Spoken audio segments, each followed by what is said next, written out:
ఏం మాట్లాడుతున్నాయన ముఖ్యమంత్రి కూడా అట్లా మాట్లాడచ్చా?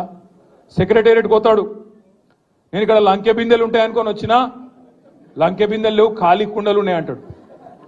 ఇప్పుడు నేను అడుగుతున్న ఒకటే, మీకు లంకె బిందెలు అంటే వాటి కోసం ఎవరు తిరుగుతారు?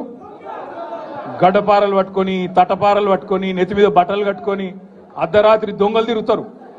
మరి ఈయన ఎట్లా అయినా ఈయన ఏం చేస్తున్నా ఇదివరకు నాకు తెలియదు, కానీ లంకె బిందెలు అంటాడు. నిన్నగాక మొన్న ఆడ చూసిన మహబూబ్నగర్లో మాట్లాడుతాడు. నేను ఏమంటాడు?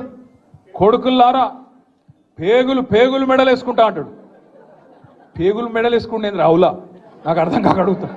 అరే నువ్వు ముఖ్యమంత్రివా లేకపోతే బోటి కొట్టేటోనువా? పేగులు మెడలు వేసుకునేది నాకు అర్థం కాదు. పేగులు మెడలు వేసుకొని తిరుగుతారు ఎవడన్నా ముఖ్యమంత్రి? ఇంత బేకారు మాటలు మాట్లాడతారా ముఖ్యమంత్రి స్థాయిలో?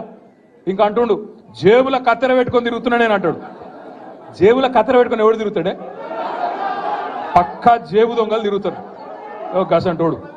అయ్యా రేవంత్ రెడ్డి గారు, జేబుల కత్తెర జర పైలం అటు ఇటు అయితే డేంజర్ ఉంటుంది సుమా, చాలా డేంజర్, జాగ్రత్తగా పెట్టుకోండి. ఎందుకంటున్నా అంటే గీన మన కర్మ, మన ముఖ్యమంత్రి జేబుల కత్తెర పెట్టుకొని తిరుగుతా, మెడల పేగులు వేసుకుంటా, లంకె బిందెలు పెట్టుకొని గీవిడ అవే మన ముఖ్యమంత్రి.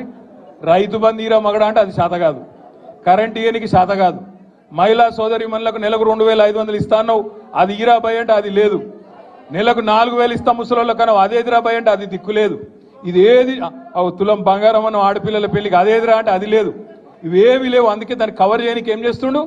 ఫోన్ ట్యాపింగ్ అవుతుంది అంటాడు. ఏడైతుందిరా భయ, ఏమైతుంది బయట పెట్టంటే మనకు చెప్పాడు. యూట్యూబ్లకు లింకులు ఇస్తారు, యూట్యూబ్లకు మీడియాలకు లింకులు ఇచ్చి వీళ్ళ ఫోన్ ట్యాప్ అయింది, వాళ్ళ ఫోన్ ట్యాప్ అయింది, ఇదైపోయింది అదైపోయింది. చెయ్యి, నీ చేతులు ఉంది కదా అధికారం, ఏం చేస్తావు వచ్చేయి అద్దంటారు ఎవరన్నా? ఏమన్నా తప్పు జరిగితే విచారణ చేయి, మేము అద్దంటలేం కదా. ఎక్కడెక్కడ తప్పులు జరిగినావో ఎవరు తప్పులు చేసినరో వాళ్ళ మీద చర్య తీసుకో. భయపడతాం, ఎవడు కూడా ఇక్కడ భయపడ్డాడు ఎవడు లేనే లేడు. నువ్వు ఎంటిగా కూడా వీకలేవు అనే మాట కూడా నేను విజ్ఞప్తి చేస్తా ఉన్నా. మీరు దయచేసి నేను మిమ్మల్ని కోరేది ఒకటే, మనం వీటికి ఆగం కావద్దు. ఈ 100 రోజులల్లా అస్సలు పనిచేసే తెలివేమో లేదు, కరెంట్ ఇచ్చే ముఖం లేదు, మంచిళ్ళు ఇచ్చే ముఖం లేదు, రైతు బంద్ చేసే ముఖం కాదు, రైతులు చస్తుంటే రైతుల పొలాలు ఎండుతుంటే ఆయన పోయే తెలివి లేదు.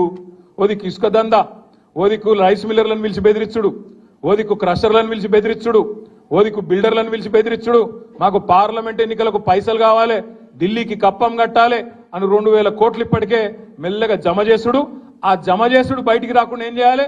ఇగో ఫోన్ ట్యాపింగ్ అవుతుంది, ఇగో ఈ స్కామ్ అవుతుంది, గొర్రెల స్కామ్ అవుతుంది, బర్రెల స్కామ్ అవుతుంది అని టీవీలలో తిప్పాలి, మన నెత్తులని ఖరాబ్ చేయాలి. అసలు కథ ఏంది? కిందనేమో ఇసుక స్కామ్లో ఒక మంత్రి దొరుకుతాడు, ఇంకో దగ్గర రైస్ మిల్లర్లు ఇంకో మంత్రి బెదిరిస్తాడు, ఇంకో దగ్గర క్రషర్ల మీద దాడులు చేసుకుంటా అక్కడ పైసలు వసూలు చేస్తారు, ఇక్కడ బిల్డర్ల మీద దాడులు చేసుకుంటా ఇక్కడ పైసలు వసూలు చేస్తారు. నేను అడుగుతున్నా రేవంత్ రెడ్డి, హైదరాబాద్ పరిధిలో ఇలా నువ్వే మున్సిపల్ మంత్రివి, నేను ఇదివరకు మొన్నటిదాకా నేను డిసెంబర్ దాకా నేను మంత్రిగా ఉంటి కాబట్టి నాకు తెలుసు.